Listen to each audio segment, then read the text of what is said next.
কখনো কখনো আপনি যদি লাক্সারিকে ইগনোর করে ইকোনমিকে অ্যাকসেপ্ট করে নিতে পারেন এবং নিজেকে সেখানে অ্যাডজাস্ট করতে পারেন, তাহলে এই রকম কিছু ডিফারেন্ট কাইন্ড অফ এক্সপিরিয়েন্স আপনার লাইফে হওয়া পসিবল, যেটা এবার আমাদের সুন্দরবন ট্যুরে হচ্ছে।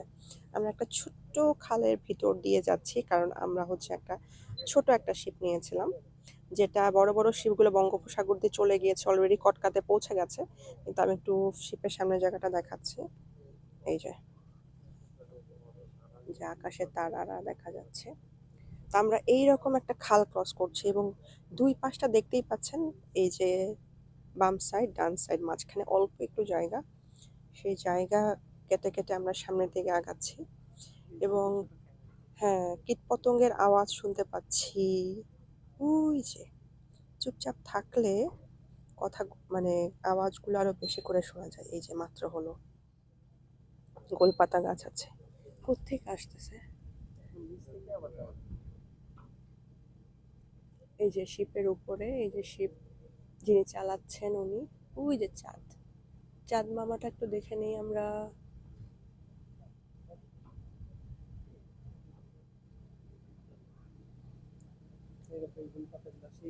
হুম, খুবই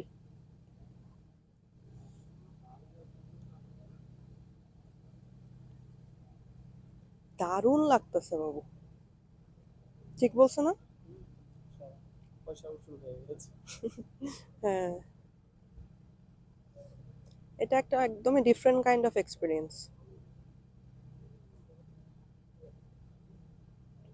আল্লাহ ইজ দ্য বেস্ট প্ল্যানার। সবসময় আপনারা সবাই আল্লাহর উপর ভরসা রাখবেন, কখনো কোনো কিছু নিয়ে হতাশ হবেন না। যেমন এই 3 দিনের বন্ধে আমাদের আগে থেকে কোনো প্ল্যান ছিল না। একটা যাও টুকটাক ছিল, সেটাও ওই রকম আমরা যেরকম সবসময় খুব কংক্রিট প্ল্যানিং করি, কোথায় যাব, বাসের টিকিট বা ট্রেনের টিকিট কেটে রাখা, তারপরে হোটেল বুকিং দিয়ে রাখা। এইবার দেখা যায় 1%ও কিচ্ছু করি নেই। তো ওইটা ক্যান্সেল হয়ে গিয়েছে পরে, একদম মানে লাস্ট মোমেন্টে এই সুন্দরবন ট্যুরটা হলো আর কি, আল্লাহর রহমতে। এবং আলহামদুলিল্লাহ আলহামদুলিল্লাহ আলহামদুলিল্লাহ আমরা খুবই খুবই এনজয় করছে। এই যে আমি যেখানে দাঁড়ানো দেখাই, আমি হচ্ছে শিপের দোতলাতে আছি, দোতলাতে না, রুফটপে। আর আমার রুমের নাম হচ্ছে গেওয়া। এটা হচ্ছে একটা কাপল, ছোট একটা রুম, বাট সুন্দর কিউট, সাথে অ্যাটাচ ওয়াশরুম আছে। এই যে আমি দেখিয়ে দিই আবারও, দুই পাশে গোলপাতার বন। এখানে বাঘ, সিংহ, হরিণ, বানর, তারপরে হচ্ছে এই নদীতে কুমির, সাপ, বিচ্ছু। দিনের বেলার থেকে রাতেরটা অ্যাডভেঞ্চার বেশি হইতেছে।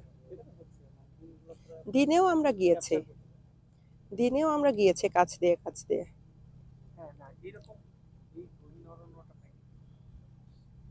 রাতের বেলা গহীন আরো বেশি মনে হয়।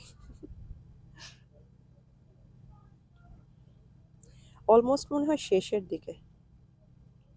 আল্লাহ, এখন যদি দেখি এখানে একটা রয়্যাল বেঙ্গল টাইগার আমাদের দিকে তাকিয়ে আছে, তাহলে ব্যাপারটা কেমন হয়।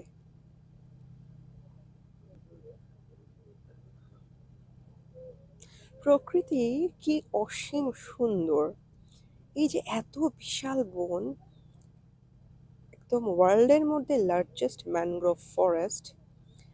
খুলনা, সাতক্ষীরা এবং বাগেরহাট 3টা জেলা মিলে এর অবস্থান, এবং কিছু অংশ ইন্ডিয়াতেও আছে।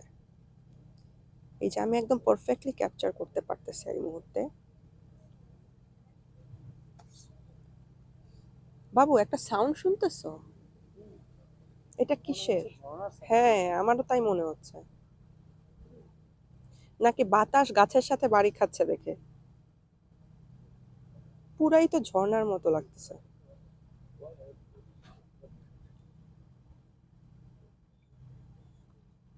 অদ্ভুত এক অনুভূতি।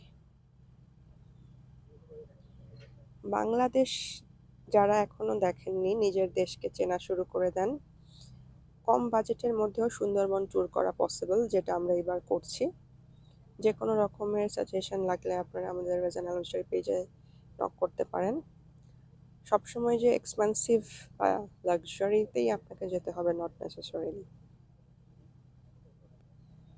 কি সুন্দর! আল্লাহ, কি ভয়ঙ্কর সুন্দর!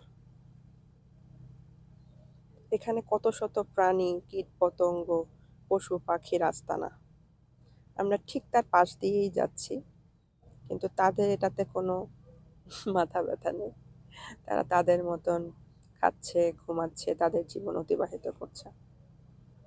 আর আমরাও ওদের এক নজর দেখার আশায় চলে এসেছি। হ্যাঁ, এই পাশে হুম, এগুলা গেওয়া গড়ান।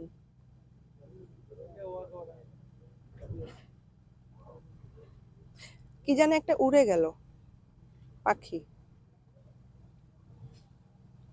এই পাশটা সুন্দর লাগছে অনেক। হ্যাঁ,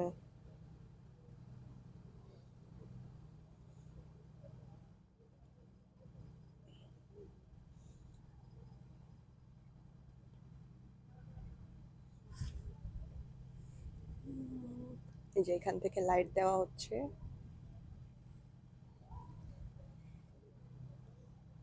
সেই সেই কিছু একটা ডাকতেছে, কোনো পশু মনে হচ্ছে।